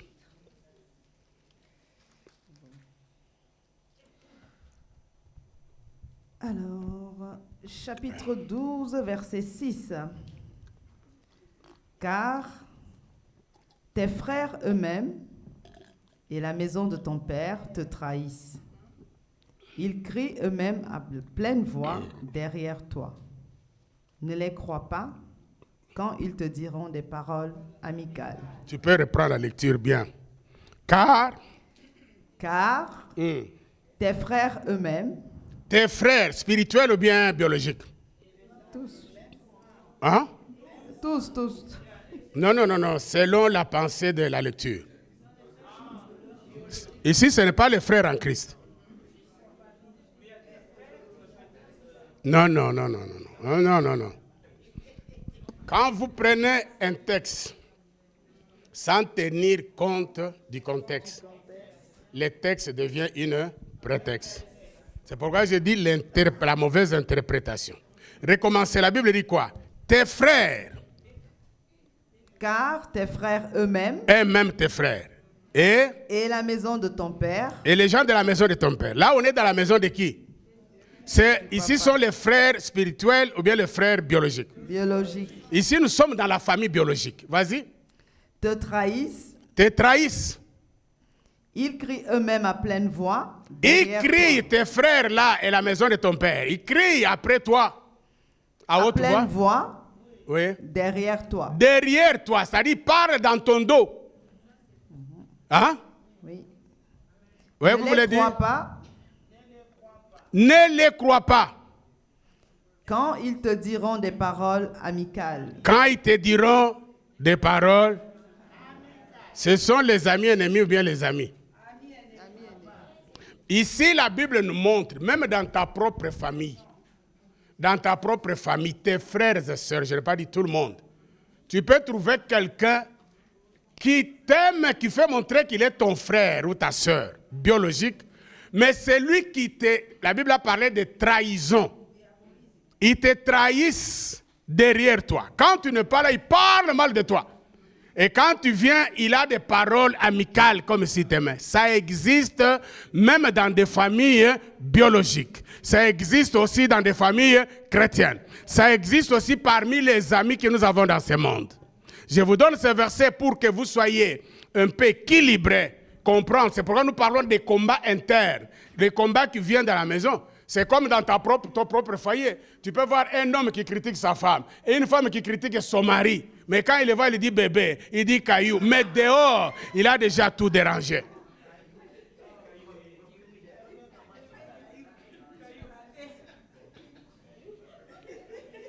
Une sœur était venue à l'époque qui me dit, papa, je ne comprends pas mon mari. Nous nous aimons. Mais quand il arrive dans sa famille, il me détruit, mauvaise femme, il détruit. Quand tu détruis ta femme dans ta propre famille, il faut s'attendre à une chose. Toute la famille ne va pas aimer cette femme. Jamais. Parce qu'ils vont prendre parti de leur frère ou fils. Vice versa. Si aussi la femme va dans sa famille, il critique son mari, peut-être sous sa colère, il croit que c'est bien ce qu'il est en train de dire. Elle est en train de détruire l'amour que sa famille avait pour son mari. Je vais vous dire la vérité. La belle famille t'aime parce que tu as épousé leurs frères ou leurs sœurs. Ils n'ont pas l'amour direct avec toi. Leur amour est lié par l'amour que tu as avec leurs frères ou leurs sœurs. C'est pourquoi les jours où vous vous séparez, tous maintenant disparaissent. C'est-à-dire, ils ne t'aiment pas, ils t'aiment à cause d'eux. C'est la logique, ce n'est pas qu'ils sont des ennemis. C'est-à-dire, ils t'aiment parce que, c'est pourquoi tu vois que quand il y a des problèmes, Quand vous vous entendez bien dans votre couple, toute la famille est derrière. Et quand vous ne vous entendez pas bien, que tu le veuilles ou pas, chacun doit prendre. C'est normal, c'est la logique. Il ne faut pas dire qu'ils sont mauvais, ils ont pris leur parti, c'est normal.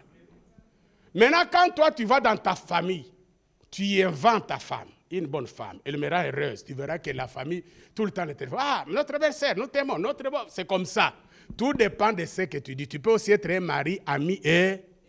Tu peux être aussi une femme, amie et... Hello. Est-ce que je parle à quelqu'un? Oh, il n'y a pas de combat, c'est toi l'ennemi, ami. C'est toi qui détruis ton foyer, c'est toi qui détruis. C'est comme aussi l'église. Je vais parler dans tous les sens. Il y a des gens assis à l'église miel. Mais quand ils vont dehors, ils ne parlent jamais du bien de l'église miel. Ils parlent que tout le mal de l'église miel. Ce sont des frères, amis et... Il est là assis à l'église. Il a même vu la main de Dieu à l'église. Dieu l'a visité, Dieu l'a béni. Mais quand il est dehors de l'église miel, il parle que du mal de l'église miel. Pasteur a fait comme ça. La femme du pasteur a fait comme ça. Tu sais, à l'église, quand vous commencez à toucher pasteur, femme du pasteur, sache que l'ennemi a pris nos grandes dimensions. On ne touche pas à l'homme de Dieu. Parce que la Bible dit, quand la bénédiction descend, voici qu'il est doux, agréable pour le frère de demeurer. C'est comme l'huile précieuse qui descend sur la tête, qui descend sur sa barbe. C'est comme la rosée de l'Armon qui fait quoi? Qui descend sur le Sion. C'est là où l'Éternel verse. Votre bénédiction dépend d'abord de votre Père spirituel. Voyez comme je suis devant là, Dieu descend tout ce que je vous dis là, et moi je vous le communique. Lorsque tu sentiras dans ta vie que tu commences à avoir des problèmes avec ton Père spirituel, sache-le que c'est ta fin. Lorsque tu sentiras que dans ta maison, ton discours est de parler toujours de mal de ton Père spirituel, de ta mère spirituelle, sache que tu es en train de descendre plus haut. Parce que Dieu a dit à Abraham, c'est lui qui te maudira, c'est lui qui te bénira. Lorsque, je vais vous ouvrir une parenthèse, lorsque vous blessez le cœur d'un père, même 5 minutes, le diable peut faire beaucoup de dégâts.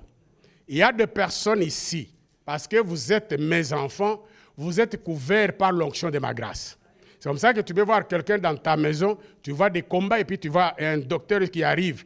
Je viens, je prends ces démons, je les jette. Parce que l'onction que j'ai doit protéger mes enfants. Et si vous voulez être béni, il faut prier pour votre père spirituel, pour votre mère spirituelle, les bénir même dans vos propres maisons. J'ai béni mon père, j'ai béni ma mère. Ne les maudis pas, ne parle pas de mal eux, parce que ce n'est pas eux. Dieu lui-même va s'en occuper et il va te frapper. Lorsque le cœur d'un homme de Dieu, c'est pourquoi on ne blesse pas le cœur d'un papa. Il est blessé, qui parle, qui ne parle pas, la malédiction peut frapper sur toi. Il y avait une sœur à l'époque. Dieu déjà donné ce témoin. Il parlait mal de moi. Et puis, elle avait posé un monsieur, je crois un blanc ou quoi, il y avait le problème des papiers. Et ça n'est même pas arrivé, vous savez que les papiers, c'est après 5 ans. Je crois 2 ans et demi, le monsieur s'est levé un jour et dit, je ne veux plus de toi. Alors, il va encore quelque part, les problèmes commencent, on le chasse au travail. Et puis, comme les gens des prophètes, ils parlent, au moins le prophète là était bien là, il dit, tu as un problème avec ton père spirituel, va lui demander pardon.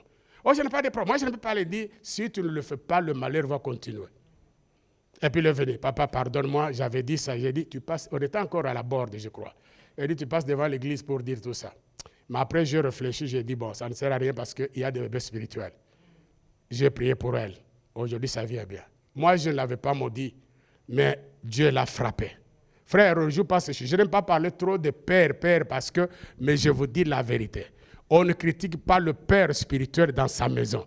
Quelqu'un t'appelle au téléphone, commence à parler de ton père spirituel, dit arrête, je ne vais pas m'attirer des malédictions. On ne parle jamais de ta mère spirituelle. Il faut dire, on ne parle même pas mal des hommes de Dieu.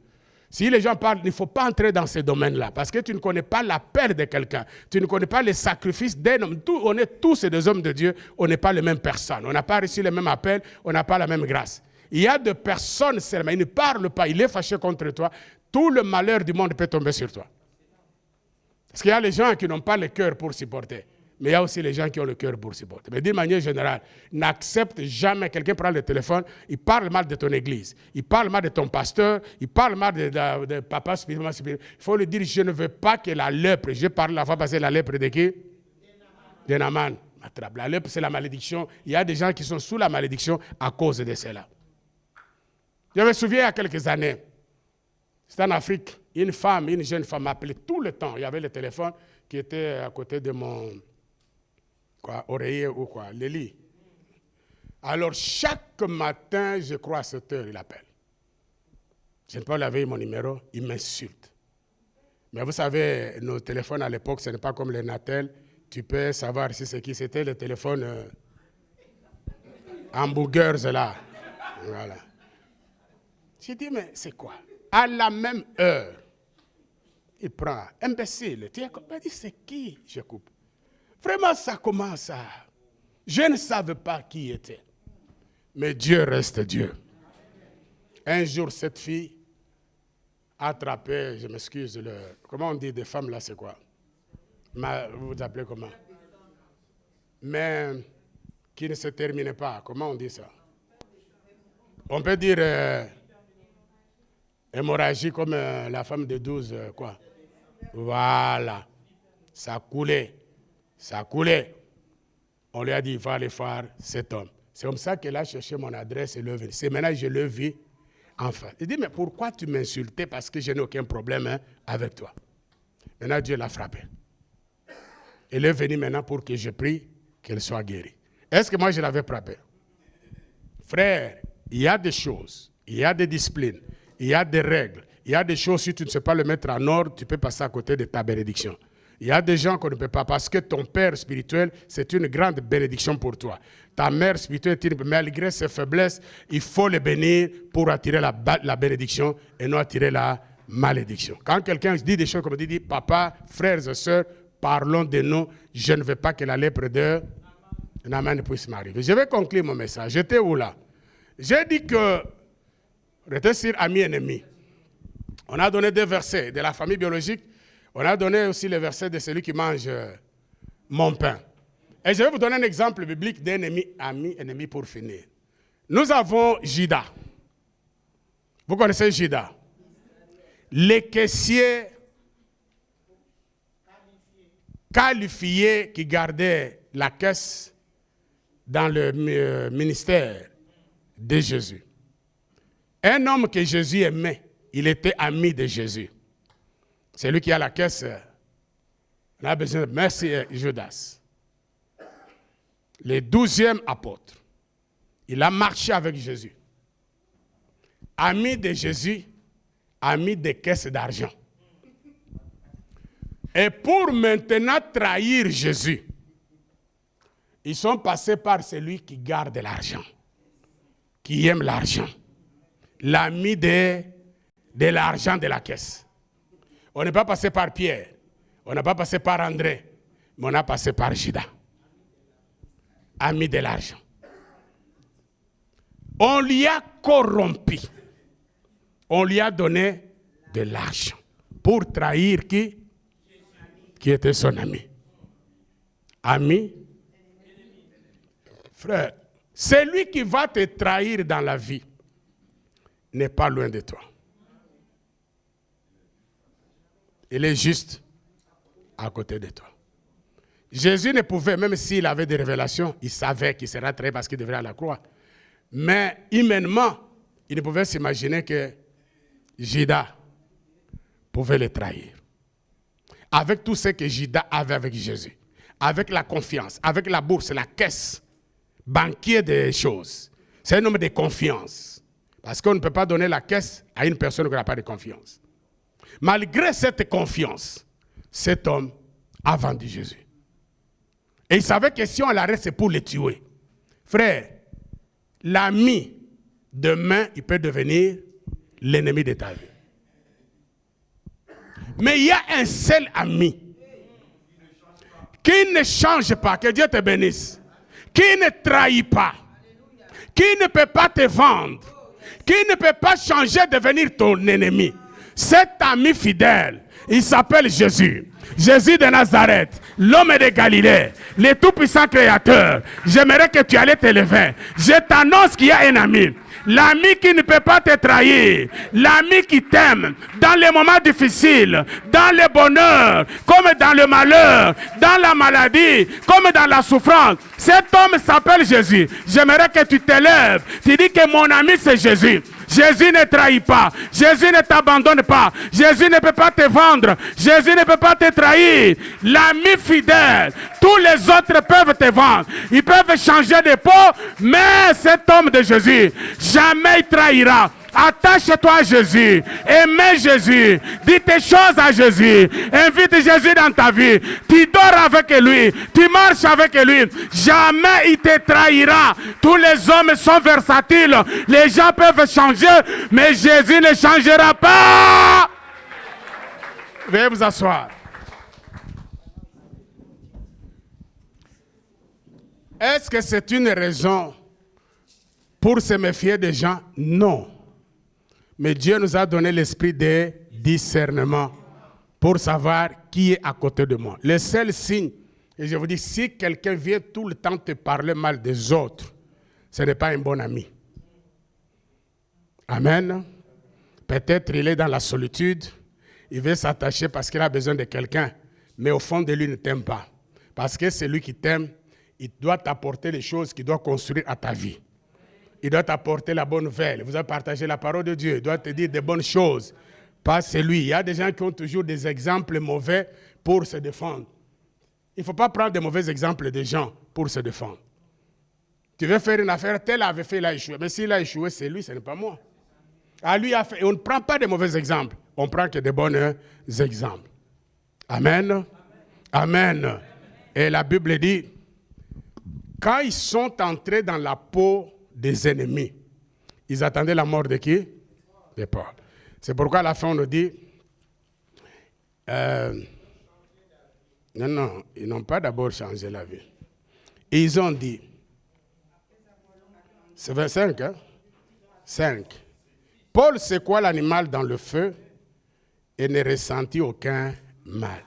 Ici, je vais une parenthèse. L'ennemi, si réellement tous les combats que tu as vus dans ta vie, tous les problèmes que tu as connus dans ta vie, toutes les humiliations que tu as connues, les critiques, mais tu es toujours fort. Ça veut dire que tu n'as rien ressenti.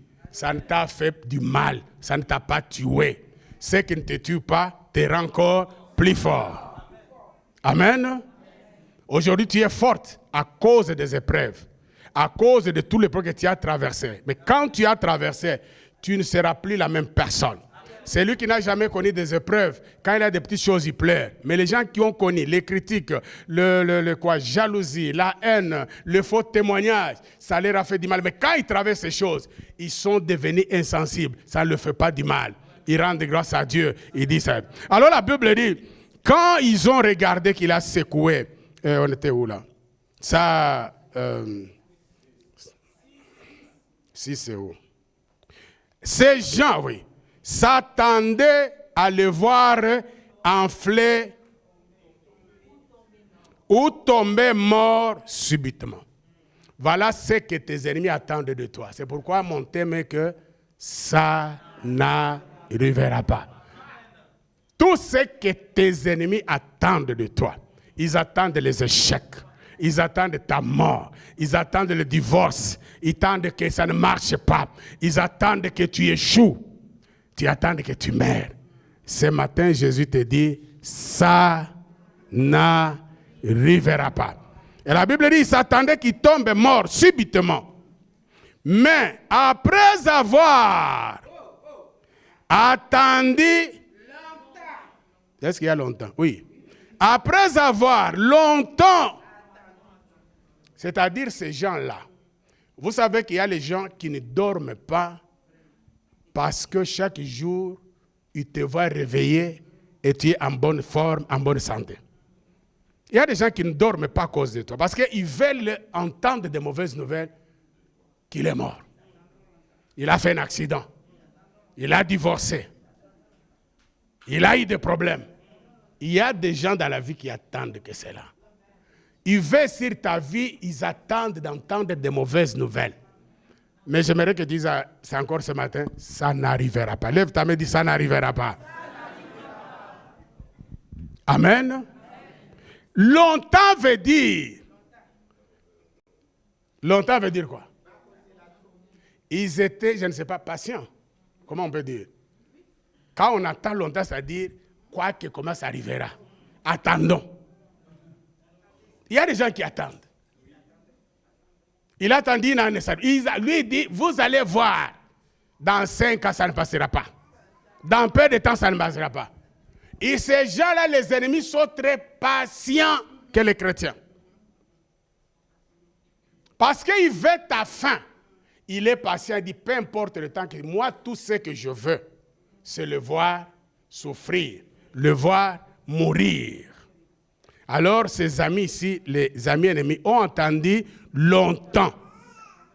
Maintenant, ils sont fatigués. Voyant qu'il ne lui arrivait aucun mal. C'est là où ils souffrent. Dis que mes ennemis vont souffrir.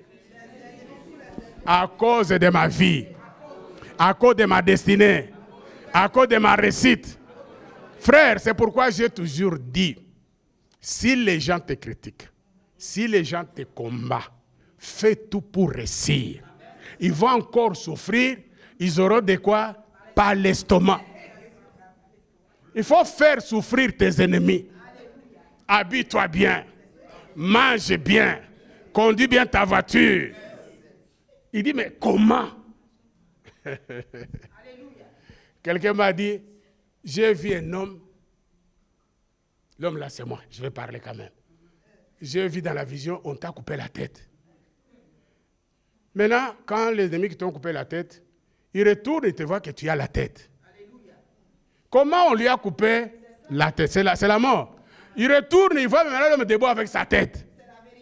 Papa, ils vont souffrir. C'est pourquoi fais tout pour réussir dans ta vie. Fais tout pour réussir dans ton mariage. Fais tout pour réussir dans ton ministère. Fais tout pour réussir dans ce que tu fais. Que tu sois la tête, que tu sois élevé, que tu sois grand. Tu verras que tes ennemis vont souffrir.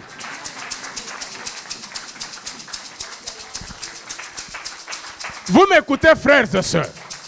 Quand tu sais que tu as beaucoup d'ennemis, ne reste pas au niveau de tes ennemis, mais monte, réussis. Fais ce que tu ne veux pas faire. Il faut qu'ils voient en toi qui est en train de percer pendant qu'ils sont en train de poursuivre. Les choses vont changer. C'est-à-dire, ils seront derrière en train de poursuivre. Toi, tu es en train de monter. Réussis dans tes études. Réussis dans ton travail. Réussis dans tout ce que tu fais. Achète de grandes voitures. Fais-toi beau. Anime-toi. Fais ce que tu peux faire. Tes ennemis vont souffrir. Tu peux les faire souffrir. Pas les combattants, mais en réussissant dans ce que tu fais. Tu fais ton ministère, fais-le bien. Prie beaucoup pour que Dieu t'élève encore. Prie beaucoup pour que tu aies de l'argent. Prie beaucoup pour que les choses réussissent. Ta réussite dérangera le monde des ténèbres. Veuillez vous asseoir, je finis par là. Waouh! Est-ce que je parle à quelqu'un? À la fin, pour finir, la Bible dit tellement qu'ils ont attendu longtemps, croyant qu'il allait mourir. La Bible dit, ils changèrent. Ils changèrent.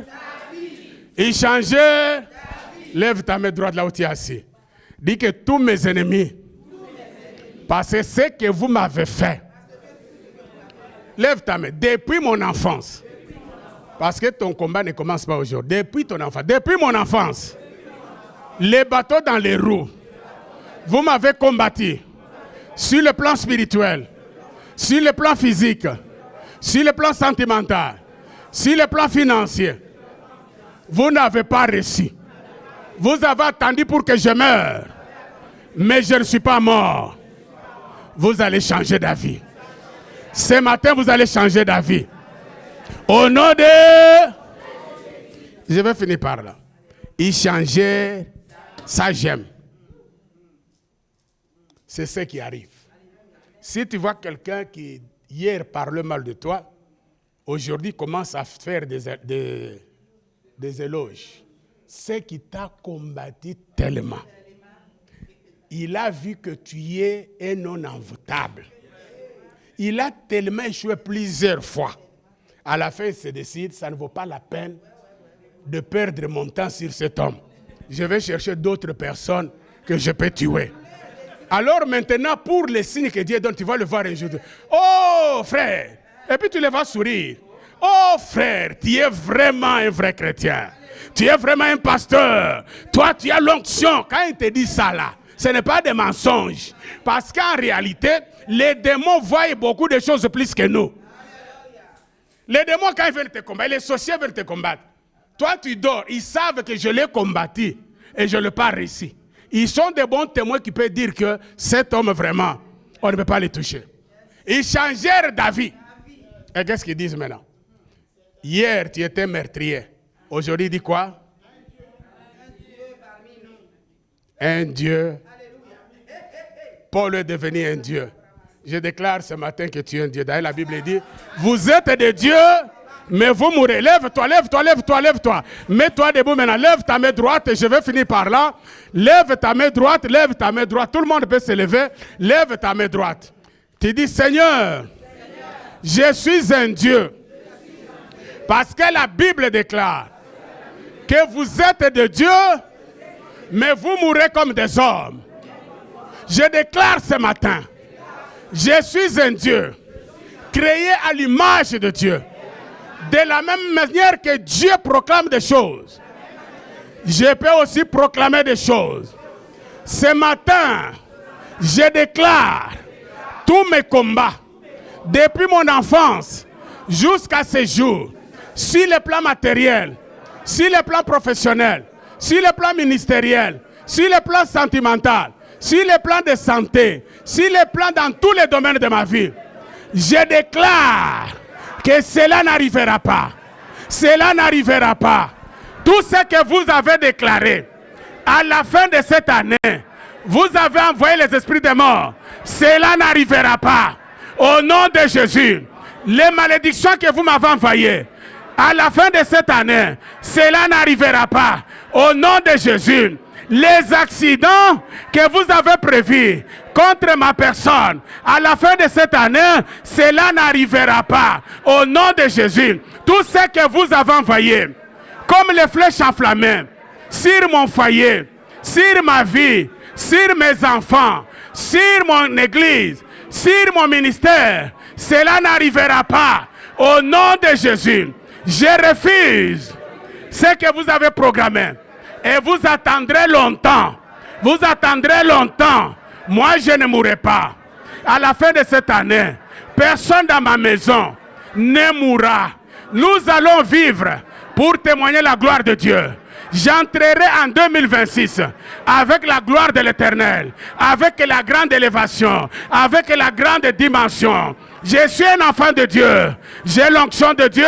Je suis un Dieu. En tant que Dieu, je déclare que tout esprit de mort, tous les plans de l'ennemi préparés contre ma vie, à la fin de cette année, ça n'arrivera pas. Au nom de Jésus, ni sur mon mari, ni sur ma femme, sur mes enfants, sur ma maison, sur mon église, tout n'arrivera pas. Au nom de Jésus, je déclare que je suis béni. Je déclare que je suis prospère. Je déclare que je vais me marier. Je déclare que je vais réussir. Je déclare que j'irai de l'avant. Je déclare que ma vie va encore monter. Je déclare que je vais percer. Au nom de Jésus, je déclare que je serai millionnaire. Je vais gagner au loto. Je vais gagner au PMI. Je vais gagner ma vie. Je déclare que je suis guéri au nom de Jésus. Tu peux dire cette fois, cela n'arrivera pas. 1, 2, 3, 4, 5, 6, 7. Tu vas encore dire cette fois, mes ennemis amis ennemis changeront d'avis. 1, 2, 3, 4, 5, 6, 7. Au nom de Jésus. Que Dieu vous bénisse.